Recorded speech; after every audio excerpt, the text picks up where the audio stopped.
Hello दोस्तों, उम्मीद करता हूँ कि आप सब बहुत मज़े में होंगे, एंजॉय कर रहे होंगे जहाँ भी होंगे। मैं इस वक्त कहाँ हूँ यही सोच रहे होंगे आप। तो मैं आपको बता देता हूँ कि इस वक्त मैं हूँ स्कॉटलैंड में, और स्कॉटलैंड का ये कैपिटल है एडिनबरा।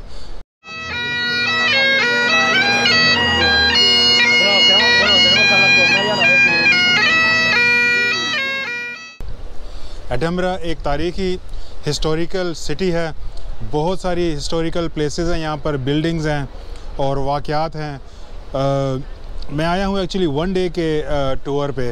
बेसिकली मैं पाकिस्तान से यूके आ रहा था, तो जो मैंने फ़्लाइट ली वो मैंने वाया इस्तांबुल ली एडिनबरा की, क्योंकि मैंने सोचा कि एडिनबरा में भी एक दिन गुजार के वहाँ की व्लॉगिंग करके थोड़ा सा एक्सप्लोर करके फिर मैं मैनचेस्टर चला जाऊँगा। तो इस वक्त मैं हूँ एडिनबरा में और सिटी को एक्सप्लोर कर रहा हूँ और आपको भी दिखाता हूँ कि क्या क्या अट्रैक्शंस हैं एडिनबरा की। तो दोस्तों, मैं हूं इस वक्त एडिनबरा ट्राम और ट्रेन स्टेशन पे, लेकिन मैं आपको आज सुबह की स्टोरी बता दूं कि सुबह मैं एडिनबरा एयरपोर्ट से यहां तक कैसे पहुंचा। तो एयरपोर्ट पे मैंने ली एक कोच, जो स्पेशल कोच होती है, जो कि एडिनबरा एयरपोर्ट से एडिनबरा सिटी तक चलती है। तो उस कोच में बैठ के एक तो ये है कि वो बहुत फास्ट सर्विस है, दूसरा ये है कि वो बहुत अच्छे रास्तों से, बहुत ही पिक्चरिस्टिक, बहुत ही सीनिक रास्तों से गुजरती हुई एडिनबरा सिटी तक आती है। तो रास्ते में आपको बहुत जबरदस्त एरियाज देखने को मिलते हैं, बहुत जबरदस्त बिल्डिंग्स देखने को मिलती हैं, तारीखी बिल्डिंग्स होती हैं, मुख्तलिफ रेजिडेंशियल एरियाज होते हैं जिसे आप बहुत एंजॉय करते हैं। तो दोस्तों, मैं पहले आपको थोड़ा सा इंट्रोडक्शन दे दूं एडिनबरा का। एडिनबरा स्कॉटलैंड का कैपिटल है। ये शहर अपने कल्चर, हिस्ट्री और ब्रेथ टेकिंग व्यूज के लिए पूरी दुनिया में मशहूर है। एडिनबरा की हिस्ट्री इतनी पुरानी है कि यहाँ पर हर स्ट्रीट पे, हर बिल्डिंग पे आपको एक डिफरेंट स्टोरी मिलेगी। एडिनबरा सिटी के बीचों बीच आपको एडिनबरा कासल, जो कि एक आइकॉनिक लैंडमार्क है, नजर आता है। एक जमाने में ये शाही महल और किले के तौर पर इस्तेमाल होता था। यहाँ पर मशहूर रॉयल माइल स्ट्रीट है, जहाँ पर चलते हुए आपको ऐसा लगेगा जैसे आप वक्त के पहिए को पीछे घुमा रहे हैं और हिस्ट्री में देख रहे हैं। यहाँ का ओल्ड टाउन और न्यू टाउन दोनों को यूनेस्को वर्ल्ड हेरिटेज साइट का दर्जा दिया गया है। एडिनबरा एक हिल टॉप पर वाक़ है। यहाँ से आप सी व्यू और हिल्स दोनों एंजॉय कर सकते हैं। यहाँ के मशहूर लैंडमार्क्स में आर्थर सीट और कार्ल्टन हिल जैसे नेचुरल लैंडमार्क्स मौजूद हैं। एडिनबरा की आबादी तकरीबन 5 लाख है और यहाँ दुनिया के हर एरिया से लोग आकर आबाद हुए हैं। यहाँ पर आपको एक ब्लेंडेड कल्चर मिलेगा और यहाँ की खास बात यह है कि यहाँ पर स्कॉटिश ट्रेडिशंस और मॉडर्न लाइफस्टाइल दोनों का एक बड़ा जबरदस्त ब्लेंड है। एडिनबरा फ्रिंज फेस्टिवल दुनिया का सबसे बड़ा आर्ट्स फेस्टिवल है, जहाँ पर के लाखों टूरिस्ट आते हैं। और मजे की बात यह है कि आज मैं आपको ये एडिनबरा फ्रिंज फेस्टिवल दिखाने जा रहा हूँ। एडिनबरा में ट्रांसपोर्ट का सिस्टम बहुत एफिशिएंट और वेल कनेक्टेड है। यहाँ पर आपको बसेस, ट्राम्स और ट्रेन सब कुछ मिलेगा, जो सिटी के अंदर और बाहर हर तरह के सफ़र के लिए, हर तरह के जर्नी के लिए अवेलेबल हैं। एडिनबरा की खास बात यह है कि यहाँ पर आप जिस भी एरिया में चले जाएं, आपको हिस्टोरिकल बिल्डिंग्स लाजमी नज़र आएंगी। और चाहे वो कासल हो, चाहे वो कोई और हिस्टोरिकल हवाले से बिल्डिंग हो। इस वक्त मेरे सामने एक बहुत ही ज़बरदस्त बिल्डिंग नज़र आ रही है, आपको मैं दिखाता हूँ। तो दोस्तों, ये है Scott Monument. Scott Monument Edinburgh के प्रिंसेस स्ट्रीट गार्डन्स में वाक़ एक हिस्टोरिकल और ब्यूटीफुल यादगार है, जो मशहूर Scots writer Sir Walter Scott के एजाज में तामीर की गई थी। ये विक्टोरियन गॉथिक तर्ज का एक शानदार टावर है, जिसकी हाइट तकरीबन 200 फीट्स है और इसमें 287 स्टेयर्स हैं। इन स्टेयर्स को चढ़कर आप शहर के बहुत ही जबरदस्त पैनोरामिक व्यू को एंजॉय कर सकते हैं। मोनूमेंट के अंदर सर वॉल्टर स्कॉट के साथ इनके कुत्ते माइडा का एक बड़ा मुजस्मा भी नस्ब किया गया है। इस यादगार को 1844 में मुकम्मल किया गया था और ये आज भी एडिनबरा की सकाफत और तारीख का एक अहम हिस्सा है।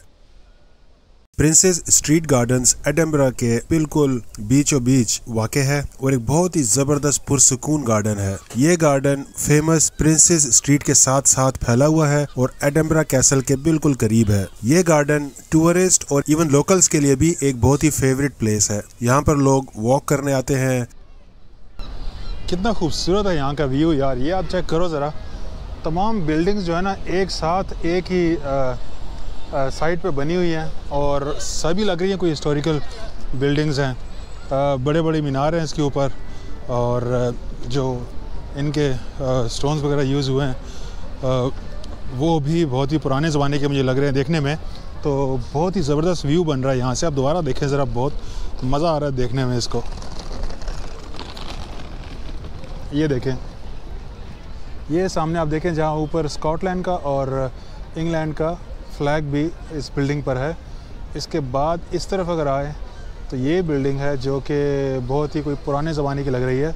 अच्छा, इसके साथ अगर आप वो टॉप पे देखें तो पहाड़ पे आपको टॉप पर ना एक एडम्बरा कैसल नज़र आ रहा है। ये एडम्बरा कैसल भी यहाँ की बहुत मशहूर जगह है। यहाँ लोग दूर दूर से इसको देखने आते हैं।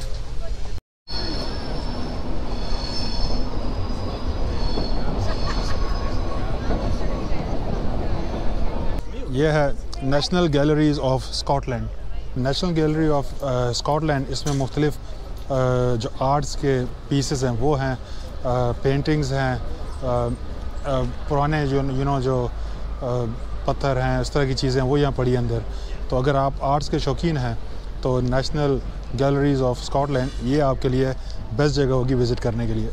National gallery princess Street gardens के बिल्कुल साथ वाक़ है। ये एडम्बरा का एक बहुत ही इम्पोर्टेंट कल्चरल और हिस्टोरिकल पॉइंट है। ये गैलरी एक बहुत ही ज़बरदस्त बिल्डिंग में वाक़ है और इसमें दुनिया के मशहूर पेंटर्स की पेंटिंग्स और आर्ट्स के पीसेस रखे गए हैं। यहाँ रैम्ब्रांड, वैन गो और मोनेट जैसे ग्रेट आर्टिस्ट के काम देखने को मिलते हैं। ये जगह टूरिस्ट और आर्ट के फैंस के लिए एक बहुत ही ज़बरदस्त प्लेस है।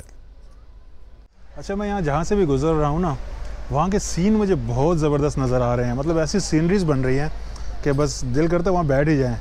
तो आप मेरे बैकग्राउंड में देखें कितनी खूबसूरत जगह है ये। यहाँ लोग बैठे हुए एंजॉय कर रहे हैं, अपना टाइम पास कर रहे हैं। इस तरफ जो है वो गैलरीज़ हैं, इस तरफ ये बैठने की जगह हैं, आसपास जो है मुख्तलिफ हिस्टोरिकल बिल्डिंग्स हैं। तो ऐसे एक ज़बरदस्त सीन बन रहा है ना कि अगर आप यहाँ बैठें, पूरा दिन भी बैठे रहे ना, आप बोर नहीं होंगे। और पूरी दुनिया से यहाँ पर लोग आते हैं एडम्बरा को विज़िट करने, स्कॉटलैंड को विज़िट करने। बहुत ज़बरदस्त प्लेस है।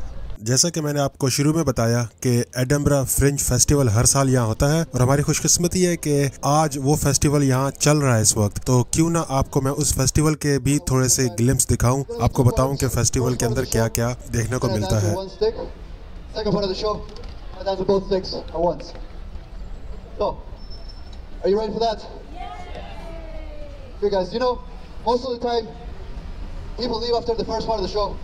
फ्रिंज फेस्टिवल में एडम्बरा सेंट्रल की डिफरेंट स्ट्रीट्स में बहुत से आर्टिस्ट आपको डिफरेंट तरह के अपनी आर्ट्स की स्किल पेश करते हुए नजर आएंगे। फॉर एग्जांपल, कोई गा रहा होगा, कोई डांस कर रहा होगा, कोई अपना डिफरेंट करतब दिखा रहा होगा। तो हर कोने पे आपको कुछ ना कुछ आर्ट्स के सैंपल्स आपको मिलेंगे देखने के लिए, जो कि बहुत इंटरेस्टिंग भी होते हैं। डिफरेंट एज के लोगों के लिए डिफरेंट शोज चल रहे होते हैं। आप स्ट्रीट्स में वॉक करते रहो और आपको डिफरेंट एक्ट्स देखने को मिलेंगे। तो ये एक्चुअली एडम्बरा फेस्टिवल फ्रिंज है जो कि हर साल यहाँ पर होता है। बहुत से लोग आते हैं इसको देखने के लिए, दुनिया के मुख्तलिफ हिस्सों से, यूके के मुख्तलिफ हिस्सों से। तो मेरा कोई ऐसा प्रोग्राम नहीं था इस फेस्टिवल के लिए स्पेसिफिक आने का, लेकिन ये कोइंसिडेंट है कि आज मैं यहाँ पर जस्ट वैसे ही आया हूँ। मेरी फ्लाइट थी एडम्बरा की और इत्तेफाक से आज ये फेस्टिवल चल रहा है। बेसिकली ये पूरा वीक चलता है। अगर आपको अपनी तस्वीर बनवानी है तो ये आर्टिस्ट यहाँ बैठे हैं आपका स्केच बनाने के लिए आपके फेस का।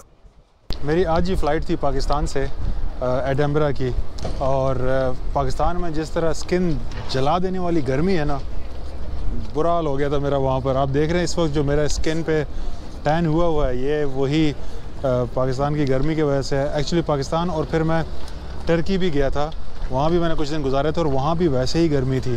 तो वो गर्म इलाकों से अब मैं यहाँ आ गया हूँ और एडम्बरा में आते ही यकीन करो अब मुझे ठंड लग रही है। यहाँ पर इतनी ठंडी हवा चल रही है, यख मौसम है। यानी अगर हम पाकिस्तान के हिसाब से बात करें तो यख है, लेकिन यहाँ के हिसाब से अगर आप बात करें तो इतनी ज़्यादा ठंड नहीं है। लेकिन फिर भी इतनी सख्त गर्मी के बाद अगर आपको ये ठंडी ठंडी हवा लगे तो मज़ा आ जाता है। तो इस वक्त मैं इंजॉय कर रहा हूँ इस वेदर को भी, इस सिटी को भी, और यहाँ की ब्यूटीफुल सीनरीज़ को भी। बहुत मज़ा आ रहा है, बहुत रश है। एक और बात बता दूँ कि अगस्त में हर साल एडम्बरा में फ्रिंज फेस्टिवल होता है। तो इस वक्त वो फ्रिंज फेस्टिवल चल रहा है और उस सिलसिले में बहुत सी परफॉर्मेंसेस हो रही हैं, मुख्तलिफ स्ट्रीट से परफॉर्मेंसेस हो रही हैं। इसके अलावा जो यहाँ हॉल्स हैं वहाँ पर कॉमेडी शोज़ हो रहे हैं, कॉन्सर्ट्स हो रहे हैं। तो इस वक्त यह बहुत रश लगा हुआ है, रोड्स पे लोग हैं, मुख्तलिफ़ जगहों से, पूरे मुल्क से लोग आए हैं और इसके अलावा दूसरे मुल्कों से भी यहाँ पर लोग आए हैं इस फ्रेंच फेस्टिवल को देखने के लिए। तो एक वाइब्रेंट सिटी है, लाइवली सिटी है, बहुत मज़ा आ रहा है घूमने फिरने का भी। और मेरे पास सिर्फ एक दिन है, सिर्फ आज का दिन है जिसमें मैं ये सिटी घूम सकता हूँ, घूमूँगा। और आज रात को मुझे मैनचेस्टर के लिए निकलना है, तो ट्राई करता हूँ कि इस थोड़े से वक्त में जितना ज़्यादा से ज़्यादा मैं एक्सप्लोर कर सकूँ वो करें, और साथ साथ मैं आपको भी दिखाऊँ।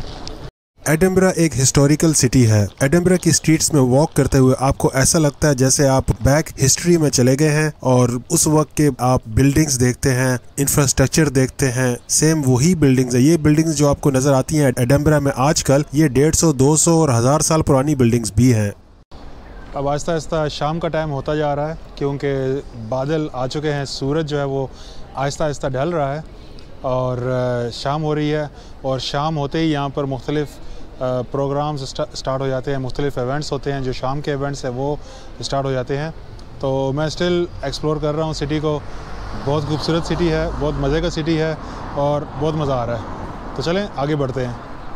इस फेस्टिवल के दौरान पूरा एडिनबरा सेंट्रल एक परफॉर्मेंस हब के अंदर चेंज हो जाता है। जगह जगह डिफरेंट परफॉर्मेंसेस हो रही होती हैं, थिएटर बिल्कुल फुल होते हैं, परफॉर्मर्स ने अपने कैंपेन्स करने के लिए पोस्टर्स लगाए हुए होते हैं और हर जगह एक जश्न का समा होता है। एडिनबरा की काउंसिल खुद भी इसको काफ़ी प्रमोट करती है टूरिज्म को इम्प्रूव करने के लिए। फॉर एग्जांपल आप ये देखें जिसको इतने अच्छे तरीके से डेकोरेट किया गया है जस्ट अपने जो विजिटर्स हैं उनको अट्रैक्ट करने के लिए। तो यहाँ की एक बहुत ही मशहूर लैंडमार्क है जिसको कहते हैं दी रॉयल माइल। ये एक स्ट्रीट है जो कि बहुत मशहूर है और वो थोड़ी सी ऊपर स्टेप पे चढ़ के आपको नजर आएगी। तो दी रॉयल माइल तक पहुँचने के लिए आपको इन स्टेप्स को अबूर करना पड़ेगा जो कि काफ़ी स्टीप हैं और यहाँ पर चढ़ने के लिए आपको एक अच्छी बिल्ड और एक अच्छे स्टेमिना का होना ज़रूरी है। ये ऊपर एक एडिनबरा की मशहूर प्लेस है और इसका नाम है रॉयल माइल। रॉयल माइल जो है वहाँ जाने के लिए आपको ये सीढ़ियाँ चढ़नी पड़ती हैं। अच्छा, ये सीढ़ियाँ और उसके बाद ऊपर मज़ीद और भी सीढ़ियाँ हैं। तो मैं अपने अंदर करेज पैदा कर रहा हूँ कि इतनी ऊंची सीढ़ियाँ जो मैं चढ़ सकूँ। आई डोंट नो कितने स्टेप्स हैं। आपको तो मेरे बैकग्राउंड में सिर्फ ये वाली सीढ़ियाँ नज़र आ रही हैं, लेकिन इसके अलावा ऊपर भी बहुत ऊपर तक ये जा रही है। तो देखता हूँ, अगर तो मैं जा सका तो चला जाता हूँ क्योंकि मेरे पास एक्चुअली हैंड लगेज भी है। तो हैंड लगेज लेके सीढ़ियाँ चढ़ना आई डोंट नो कितना आसान है या कितना मुश्किल है। तो बहरहाल अल्लाह का नाम लेके मैंने अपना लगेज उठाया और इन सीढ़ियों पे चढ़ना शुरू कर दिया। इतना आसान काम नहीं है क्योंकि ये काफ़ी ज़्यादा स्टीप है और सीढ़ियाँ भी बहुत सारी हैं। वहाँ तक पहुँचते पहुँचते मेरे ख्याल में आपको 10 से 15 मिनट लग ही जाते हैं अगर आप रास्ते में स्टे ना करें। एक अच्छा एडवेंचरस ट्रैवल है from the bottom to the top of the stairs. और फाइनली मैं यहाँ पहुँच चुका हूँ बिल्कुल टॉप पे, यानी कि रॉयल माइल पे। तो ये सारी सीढ़ियाँ चढ़ के आखिरकार मैं यहाँ टॉप पर पहुँच ही गया हूँ। थोड़ा सा सांस भी चढ़ गया है, सांस को बहाल करता हूँ और आपको दिखाता हूँ यहाँ का व्यूज़। बहुत ज़बरदस्त स्ट्रीट है ये रॉयल माइल, बहुत ही प्यारी। ये जो स्ट्रीट है अगर आप इसके रोड को देखें तो ये पत्थरों का, ईंटों का बना हुआ है और कोई बहुत ही तारीखी किस्म की स्ट्रीट लग रही है। और यहाँ पर जो बिल्डिंग्स हैं वो भी पत्थरों की बनी हुई हैं। तो बहुत मज़े की जगह है। बहुत सारी हिस्टोरिकल प्लेसेस भी हैं इस स्ट्रीट पर। हर एक के बारे में तो मैंने इन्फॉर्मेशन नहीं ली कि कौन कौन सी हैं, लेकिन हर तरफ मुझे जो बिल्डिंग्स नज़र आ रही हैं वो सारी ही हिस्टोरिकल किस्म की लग रही हैं क्योंकि एक तो उनकी जो जिस चीज़ से बनी हुई हैं वो पत्थरों की है और इसके अलावा लोग जो हैं वो उनको देखने के लिए भी जमा हैं। तो चलते हैं, आगे बढ़ते हैं। कुछ यहाँ पर इवेंट्स चल रहे हैं, शोज़ चल रहे हैं, उनको भी देख लें। Thank you. Watch the Norse gods do battle. Odin and Loki vie for power. Sword fighting, wrestling. Ragnarok is coming. अगर आपने टर्किश का अर्तुगरुल है वो जो देखा है तो ये कुछ उससे मिलता जुलता ही कैरेक्टर है। आपको मेरे बैकग्राउंड में नज़र आ रहा होगा कोई, आई थिंक जो स्कॉटिश तारीखी जो कोई कैरेक्टर है उसकी ड्रेसिंग की हुई है। रॉयल माइल पे आप चलते रहें और आपको डिफरेंट जगह पर डिफरेंट आर्टिस्ट नजर आएंगे जो कि परफॉर्मेंसेस दिखा रहे होंगे। मुख्तलिफ किस्म की ड्रेसिंग की होगी जो कि तारीखी कैरेक्टर्स की ड्रेसिंग है। लोगों से बातें भी कर रहे होते हैं, डिफरेंट एक्ट्स भी दिखा रहे होते हैं और बेसिकली यहाँ पर जो थिएटर्स हैं उनकी मार्केटिंग भी कर रहे होते हैं साथ साथ। अभी तक की जितनी मैंने स्ट्रीट्स देखी हैं, मुझे ये जो स्ट्रीट है बहुत हैपनिंग नज़र आ रही है। यहाँ पर बहुत कुछ चल रहा है, बहुत इवेंट्स हो रहे हैं और इतने लोग जमा हैं यहाँ पर। हर कोई किसी न किसी इवेंट को देखने के लिए यहाँ पर आया हुआ है। स्ट्रीट फुल भरी हुई है। इसके अलावा जो इवेंट करने वाले हैं वो अपने इवेंट भी कर रहे हैं। आपको भी कुछ इवेंट्स दिखाता हूँ यहाँ के मैं। Come here then. We're all waiting for you. Nice. Okay, people. My name is Tom. Everyone say hello, Tom. Hello, Tom. Hello. I hope you had fun. This is what I do. I love bringing people together with music. You know, this is why I started doing this, and yeah, this is why I do it, because I love street performing. I love beatboxing, and yeah, I hope you've had fun today. If you want to find me on the internet, you've got to type that in, X2C Music. It's on my board there. That's all my social media. And yeah, my name's Tom. That's how to find me on the internet. Walking round the streets of London at 10 PM on a Saturday night, it will sound exactly like this. Alright, I'm turning the volume up because they've turned their volume up and club. Oi mate! Hey, this DJ's pretty good. Let's go back inside.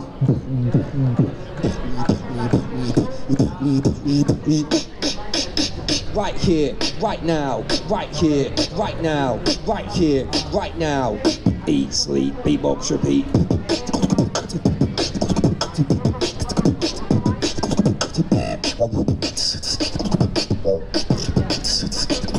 ये लगता है कोई musical act चल रहा है। इनका act देखते हैं और चेक करते हैं कि ये आज हमें क्या सुना रहे हैं।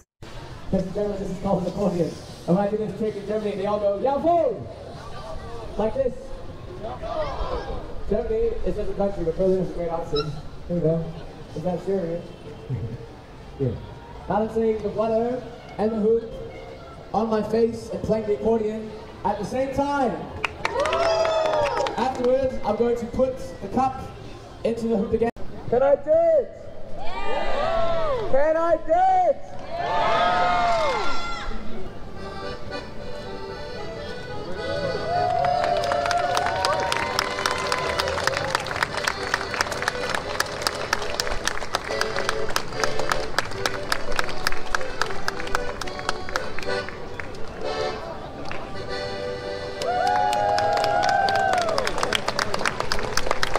रॉयल माइल एडिनबरा की सबसे फेमस और हिस्टोरिकल स्ट्रीट है जो ओल्ड टाउन के बीचों बीच वाक़ है। ये तकरीबन 1 माइल लंबी स्ट्रीट है जो एडिनबरा की दो अहम बिल्डिंग्स को आपस में मिलाती हैं जो कि एडिनबरा कैसल और होली रोड पैलेस हैं। रॉयल माइल पर आपको कोबलस्टोन रोड्स, ओल्ड बिल्डिंग्स और बहुत सारे शॉप्स एंड कैफेज मिलेंगे जहाँ से आप स्कॉटिश सोवेनियर्स और लोकल ट्रीट्स खरीद सकते हैं। यहाँ पर अक्सर स्ट्रीट परफॉर्मेंस अपनी परफॉर्मेंसेस देते हुए नजर आते हैं, खास तौर पर फ्रिंज फेस्टिवल के दौरान। रॉयल माइल की गलियों में हिस्ट्री और कल्चर का एक यूनिक ब्लेंड नजर आता है। यहाँ हिडन क्लोजेस और एलिवेज भी हैं जो आपको एडिनबरा के पास्ट में ले जाते हैं। अगर आप एडिनबरा आते हैं तो रॉयल माइल को विजिट करना मस्ट है।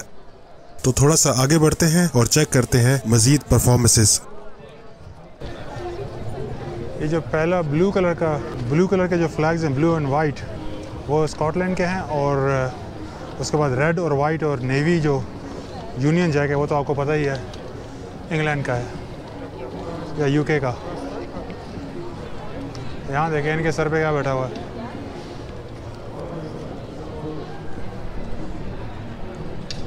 अगर आपको एडिनबरा आना हो तो समर का टाइम बेस्ट है क्योंकि विंटर्स में यहाँ बहुत सख्त सर्दी पड़ती है और अक्सर यहाँ स्नोफॉल भी हो जाती है, तो इसलिए समर में आप बाहर घूम फिर भी सकते हैं और एंजॉय कर सकते हैं यहाँ के आउटडोर्स को। एडिनबरा फ्रिंज फेस्टिवल दुनिया का सबसे बड़ा आर्ट फेस्टिवल है, जहां पर हर साल हजारों थिएटर परफॉर्मेंसेस होती हैं। फ्रिंज फेस्टिवल में आपको हर किस्म का थिएटर देखने को मिलेगा, जैसे drama, comedy, musical theatre, family shows और डिफरेंट परफॉर्मेंसेस। यहाँ नए और अपकमिंग आर्टिस्ट अपने आर्ट को पेश करते हैं और कई बार यही प्लेटफॉर्म से बड़े बड़े आर्टिस्ट के कैरियर स्टार्ट होते हैं। इवेंट्स ज्यादातर एडिनबरा के मुख्तलिफ स्टेजेस, थिएटर्स और यहाँ तक के अनकन्वेंशनल प्लेसेस पर भी होते हैं, जैसे कॉफी शॉप्स, बेसमेंट हॉल्स और आउटडोर स्पॉट्स। ये परफॉर्मेंसेस अक्सर इंटरेक्टिव और यूनिक होती हैं, जो देखने वालों को एंटरटेन करने के साथ साथ मैसेज भी कन्वे करती है।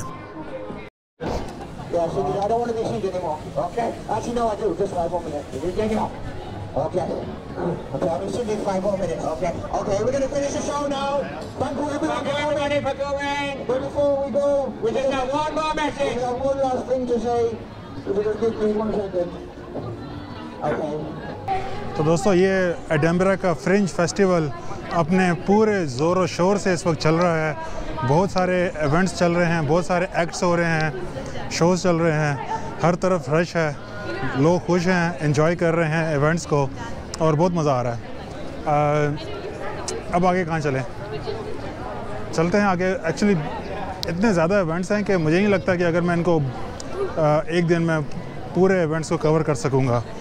किसी भी तरह का इवेंट हो, परफॉर्मेंसेस हो और उसमें फुटबॉल ना हो, ये हो नहीं सकता, क्योंकि फुटबॉल का जुनून यूके में दीवानगी की हद तक फैला हुआ है। यूके में फुटबॉल सिर्फ एक खेल नहीं बल्कि एक लाइफस्टाइल और जुनून है। यहाँ के लोगों के लिए फुटबॉल का मतलब इमोशंस, कम्युनिटी और एक खास किस्म की आइडेंटिटी है। प्रीमियर लीग दुनिया की मशहूर तरीन लीग है, जहाँ टॉप टीम्स जैसे Manchester United, Liverpool, Chelsea, Arsenal और मैनचेस्टर सिटी खेलते हैं। एवरी वीक लाखों फैंस अपने पसंदीदा क्लब की जीत के लिए दुआएं करते हैं, जबकि स्टेडियम्स में भरपूर मैचेस और जोश व खरोश देखने को मिलता है। फुटबॉल का शौक सिर्फ मैचेस देखने की हद तक नहीं बल्कि बच्चों से लेकर बड़ों तक हर कोई इस गेम को खुद भी खेलता है। स्कूल्स और क्लब्स में हर एजेस के लोग फुटबॉल खेलते हैं और पब्स में बैठकर मैच देखना एक कॉमन रिवायत है। वर्ल्ड कप या यूरोस के दौरान पूरा मुल्क एक साथ खुशियां मनाता है या फिर गमगीन हो जाता है।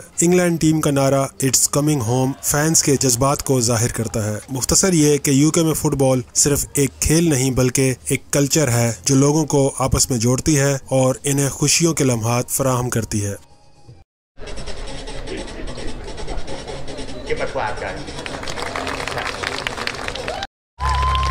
Ladies and gentlemen, my 5th world record. It has held me 3 times in my career. It was done for the very first time in Edinburgh on the High Street. This one, I need your attention and I need your claps. Everyone, give me a beat.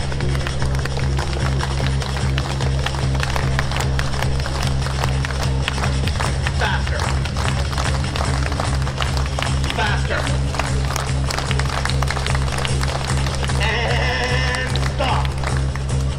Not you, the pitchfork.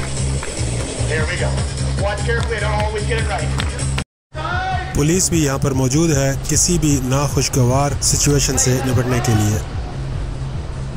तो दोस्तों, मैं हूँ Edinburgh की ये खूबसूरत और historical streets हैं, traditional shops जो कि कस्टमर्स को अपनी तरफ अट्रैक्ट करती हैं, और उसके बाद ये खूबसूरत डबल डेकर बसेस भी हैं। डबल डेकर बसेस पूरे यूके में मशहूर है। आप जिस भी सिटी में चले जाएं, जिस भी रीजन में चले जाएं यूके के, आपको डबल डेकर बसेस अक्सर नजर आएंगी। तो यहाँ पर मुझे ये मॉस्क नजर आई है, बल्कि मॉस्क नहीं, मॉस्क किचन है। मेरे ख्याल में कोई रेस्टोरेंट है जिसका नाम इन्होंने मॉस्क किचन रखा हुआ है। आई थिंक अंदर चल के देखना चाहिए। सामने स्क्रीन पर आप इसका एड्रेस देख सकते हैं। स्कॉटलैंड में एडिनबरा के अंदर ये स्ट्रीट है और बराबर में इसका पूरा मेन्यू आउटसाइड ही लिखा है, ताकि देखने वाले बाहर से ही देख सकें कि आखिर उनके मतलब की चीज, उनके टेस्ट की चीज अंदर मौजूद है या नहीं। अच्छा, ये जगह है, इसका नाम है मॉस्क किचन। हलाल प्लेस है। ये जो बिल्डिंग है ये एक्चुअली मॉस्क के बिल्डिंग में आती थी पहले। इसकी बैक साइड में बहुत बड़ी मॉस्क है, सेंट्रल मॉस्क। तो ये जो बिल्डिंग है ये मॉस्क की बिल्डिंग में आती थी, बाद में अलग हो गई, तो उसके हवाले से उन्होंने इसका नाम जो मॉस्क किचन रखा है। साथ ही मॉस्क और साथ ही ये रेस्टोरेंट है जो कि मॉस्क किचन कहलाता है। फूड ऑफ़र किया जा रहा है, बिरयानी और कबाब और इस तरह के जो भी देसी फूड है ना, वो ऑफ़र किया जा रहा है। तो चल के देखते हैं क्या फूड है ऑफ़र करते हैं और प्राइसेस वगैरह क्या क्या है। देखने में तो मुझे कोई देसी रेस्टोरेंट ही लग रहा है और जो स्टाफ है वो भी आई थिंक पाकिस्तानी इंडियन ही है। अगर हम मेन्यू की बात करें तो मेन्यू आप चेक करें, मेन्यू में भी सारी देसी डिशेस हैं जिसमें नान है, डिफरेंट वेजिटेबल्स हैं, राइस है, इसके अलावा बर्गर्स भी हैं, सैंडविचेस हैं, रैप्स हैं, फुल पैकेज है आइटम्स का। आपका कोई भी टेस्ट बर्ड हो तो यहाँ पर आई थिंक एवरीथिंग जो है वो आपके टेस्ट बर्ड्स के हवाले से अवेलेबल है। मैं कोशिश कर रहा था कि यहाँ किसी से बात करूँ, यहाँ के बारे में पूछूँ, प्राइसेस के बारे में पूछूँ, लेकिन यहाँ रश इतना ज़्यादा है कि यहाँ का जो स्टाफ है उसके पास टाइम ही नहीं है किसी से बात करने का। बहुत ज़्यादा कस्टमर्स हैं और ज़्यादातर कस्टमर्स गोरे हैं। अपने देसी कस्टमर मुझे कोई नज़र नहीं आ रहा है सिवाय मेरे, और बाकी सारे गोरे यहाँ आए हुए हैं। हलाल फूड ऑफ़र किया जा रहा है और प्रॉपर देसी स्पाइसेस वाला मसालों वाला फूड है। Mosque Kitchen Nicolson Square Edinburgh में वाक़ एक मशहूर रेस्टोरेंट है जो न सिर्फ मुस्लिम्स में मशहूर है बल्कि हर मजहब और कल्चर के लोग यहाँ आके खाना खाते हैं। क्योंकि ये जगह मॉस्क के करीब है इस वजह से इसको मॉस्क किचन का नाम दिया गया है। ये अपने यमी खानों और फ्रेंडली एटमॉस्फेयर की वजह से बहुत मशहूर है। यहाँ का मेन्यू भी बहुत बड़ा है जिसमें बर्गर्स, कबाब, बिरयानी और नान वगैरह शामिल है। और सबसे अच्छी बात यह कि सारे खाने हलाल है।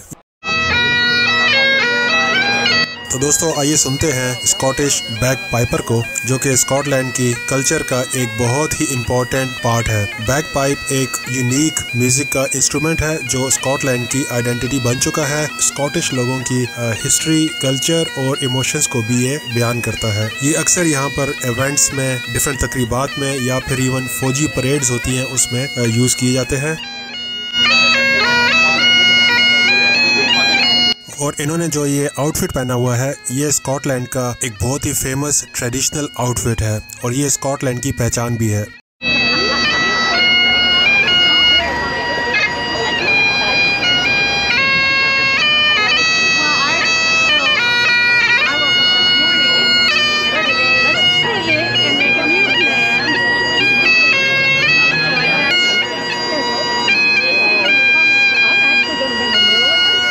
अब शाम का भी टाइम हो गया है और जो मेरी ट्रेन है वो भी आने वाली है।